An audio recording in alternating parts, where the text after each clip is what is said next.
संसद, हमारे देश में संसद की आवश्यकता क्यों पड़ती है? तो किसी भी कानून को बनाने के लिए या बजट पास करने के लिए संसद की आवश्यकता पड़ती है। अब संसद के 3 अंग होते हैं, लोकसभा, राज्यसभा और राष्ट्रपति।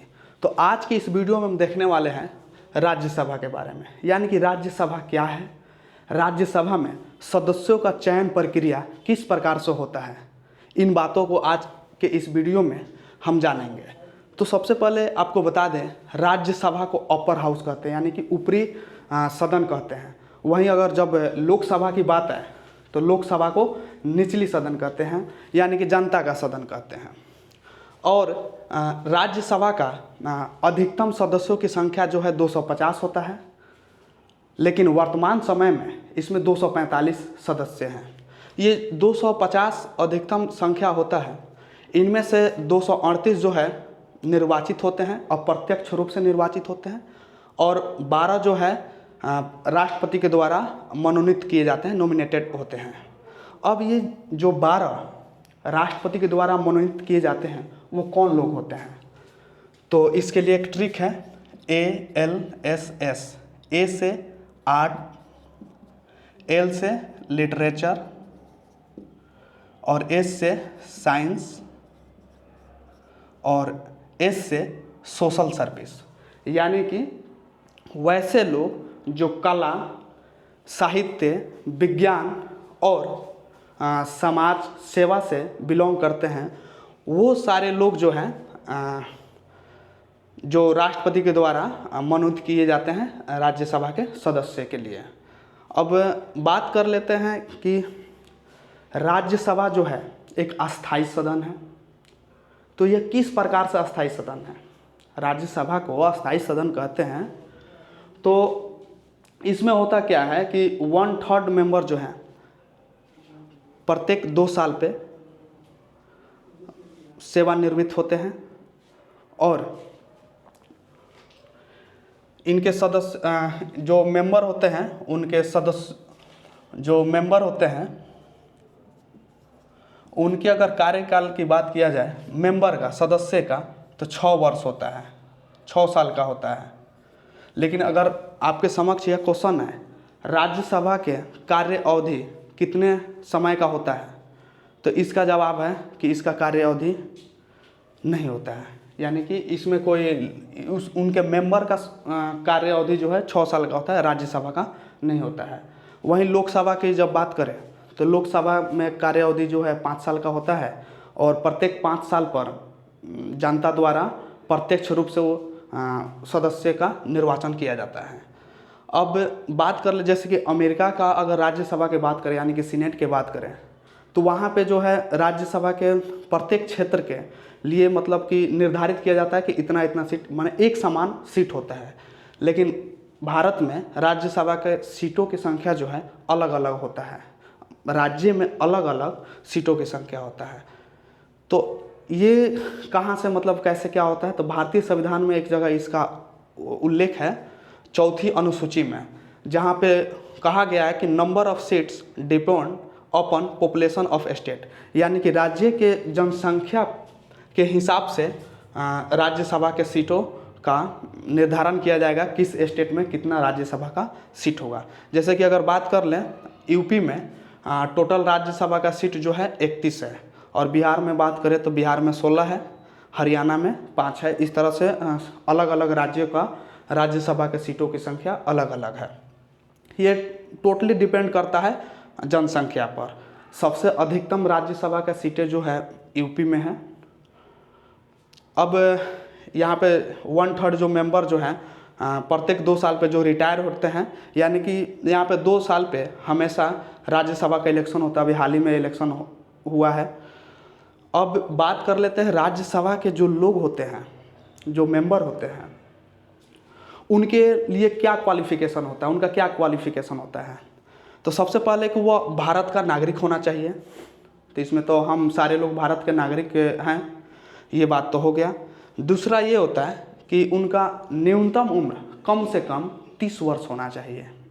वहीं जब लोकसभा की बात करते हैं तो लोकसभा में न्यूनतम उम्र जो है 25 साल का होता है, लेकिन राज्यसभा में न्यूनतम उम्र, कम से कम उम्र जो है आपका 30 साल होना चाहिए। इस प्रकार से एक क्वेश्चन दिमाग में मेरे आ रहा है, क्या इसमें जो है राज्यसभा में लोकसभा के तुलना में इसमें जो सदस्य होते हैं उनका उम्र ज़्यादा होता है, यानी कि 30 साल होता है राज्यसभा में और लोकसभा में 25 साल होता है।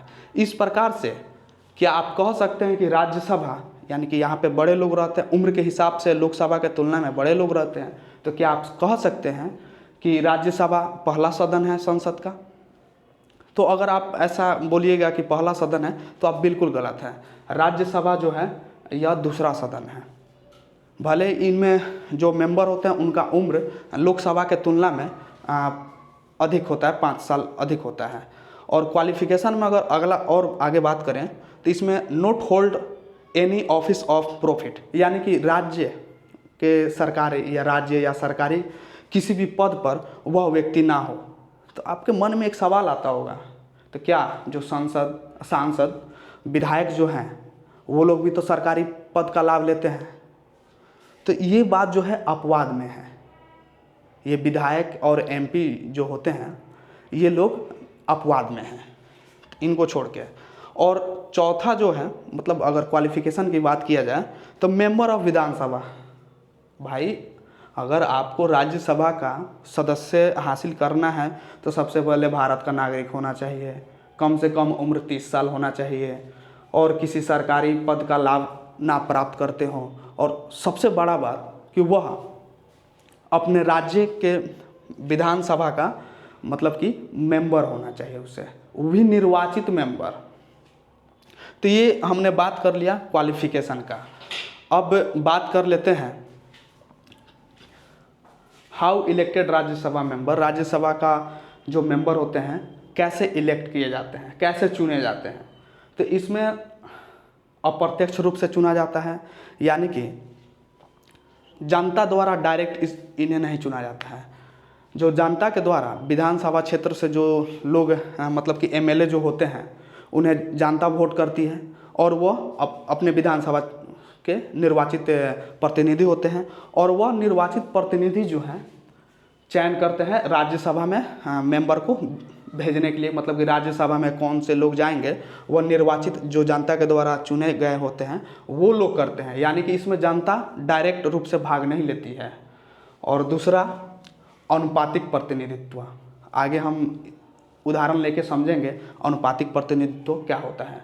और तीसरा एकल संक्रमणीय पद्धति, इस बात को भी हम उदाहरण लेके आइए समझने का प्रयास करते हैं। तो उदाहरण सबसे पहले हम बिहार का ले लेते हैं, क्योंकि अधिकतम लोग जो मेरे वीडियो को देख रहे होंगे वो बिहार के ही होंगे। तो इसमें बिहार में टोटल विधानसभा का सीट जो है 243 है, और जो रूलिंग पार्टी है यानी कि बिहार में अभी एनडीए की सरकार है, वहीं नीतीश चाचा वाला जो कभी कूद के इधर आ जाते हैं तो इधर सरकार बन जाता है, लेकिन सीएम वही रहते हैं। अगर कूद के इधर आ गए तो इधर सरकार बना रहता है। तो एनडीए के पास टोटल जो है 128 सीट है, 128 सीटें पर वह विजयी हुई है। और महागठबंधन, एनडीए में कौन कौन आता है पहले ऐसे ही जनरल नॉलेज के लिए जान लेते हैं।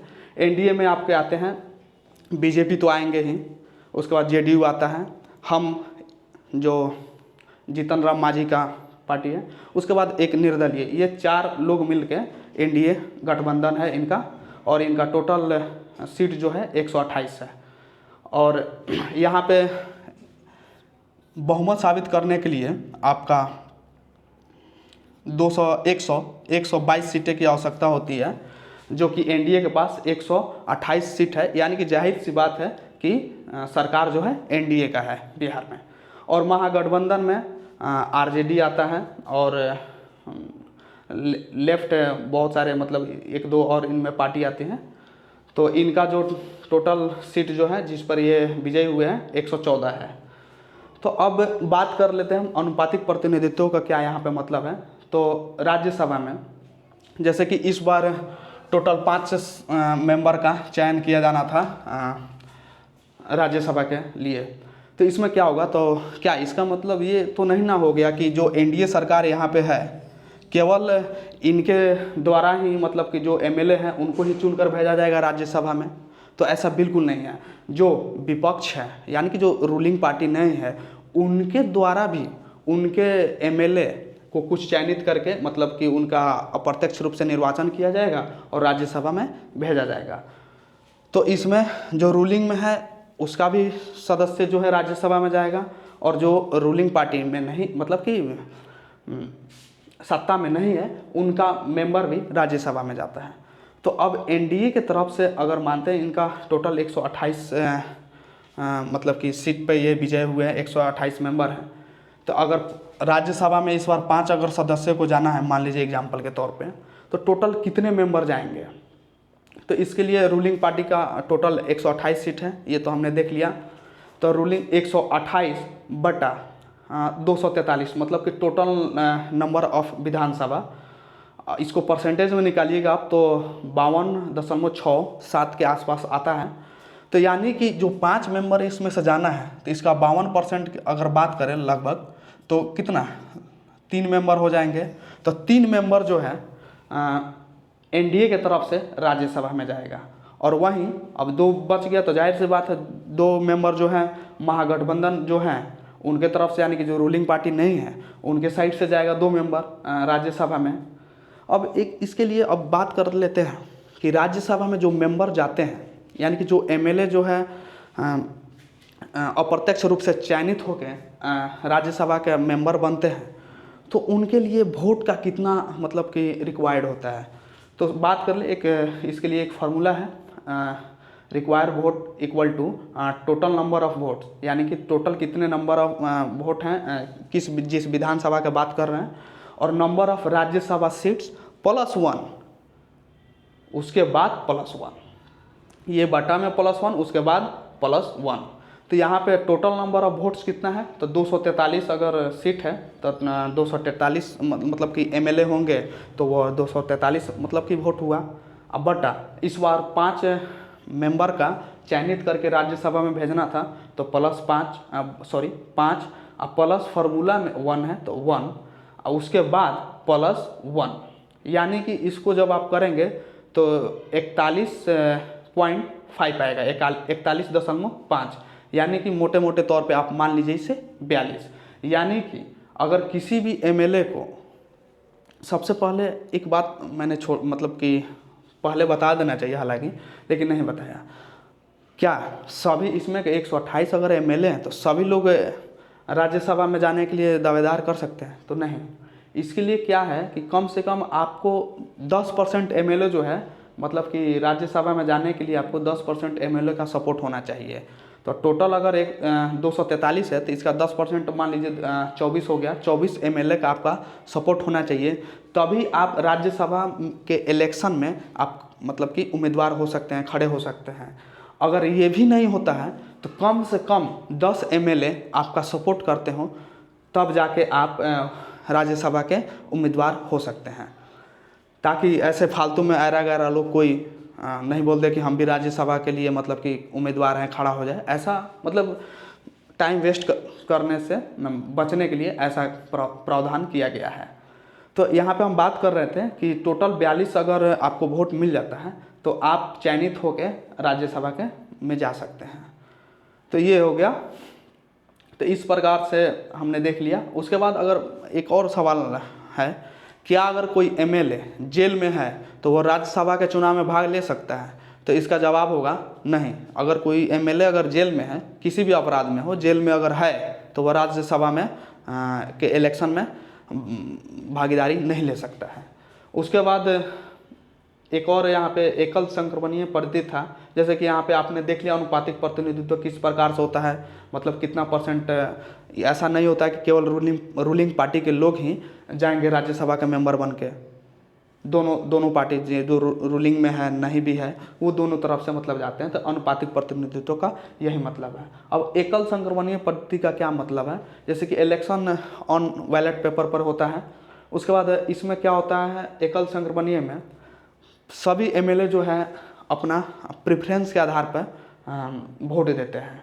जैसे कि मान लीजिए एग्जांपल के तौर पर ABCD 4 उम्मीदवार हैं, ठीक है। कोई एमएलए आया, फर्स्ट प्रेफरेंस मतलब कि A वाला को दिया, और सेकेंड वो दे देता है C वाला को, थर्ड प्रेफरेंस दे दिया D वाला को, और फोर्थ दे दिया B वाला को। ऐसे सभी लोग मतलब अपना अपना वोट इसमें देते गए। और ये मतलब जिनको जिसमें फर्स्ट प्रेफरेंस में देना था दे दिए। अगर उसके बाद जब फर्स्ट पहली बार इनका जो काउंटिंग होगा तो अगर टोटल अगर ये वोट अगर मतलब 42 अगर किन्हीं को नहीं होता है तो क्या होगा, अगर मान लीजिए इनको 40 वोट मिला, इनको 30, इनको 39, इनको 16, मान लीजिए ऐसा, तो इनको किन्हीं को मतलब कि कोटा फुल नहीं हुआ है तो इसमें क्या होगा, सबसे कम जिनका मतलब कि वोट आया होगा उनको साइड कर दिया जाएगा, यानी कि उनको इस खेल से बाहर कर दिया जाएगा। खेल का मतलब ये है कि वो अब तो मतलब वो नहीं रहे यहाँ से, अब चयनित होकर कम से ये 3 ही लोग में से अब फिर से इलेक्शन सेकेंड प्रेफरेंस के आधार पर होगा। तो इसमें होता क्या है, एकल संक्रमणीय में डी को जितना भी वोट मिला है ना प्रेफरेंस के आधार पे इन तीनों में बांट दिया जाता है। उसके बाद अगर मान लीजिए कि ए वाला को कोटा मतलब जितना कोटा की आवश्यकता है वोट का उतना मिल गया तो ये विजयी हो जाते हैं। इस प्रकार से होता क्या है, एकल संक्रमणीय का यही फायदा है कि किसी कोई अगर एमएलए मान लीजिए डी वाला को वोट दिया है तो इसमें किसी का भी वोट बर्बाद नहीं होता है, उनका वोट जो है इन तीनों में बढ़ जाता है। और thank you for watching this video. ऐसे ही वीडियो देखने के लिए हमारे चैनल को लाइक शेयर एंड सब्सक्राइब जरूर करें। मिलते हैं नेक्स्ट वीडियो में, तब तक के लिए जय हिंद, जय चंपारण।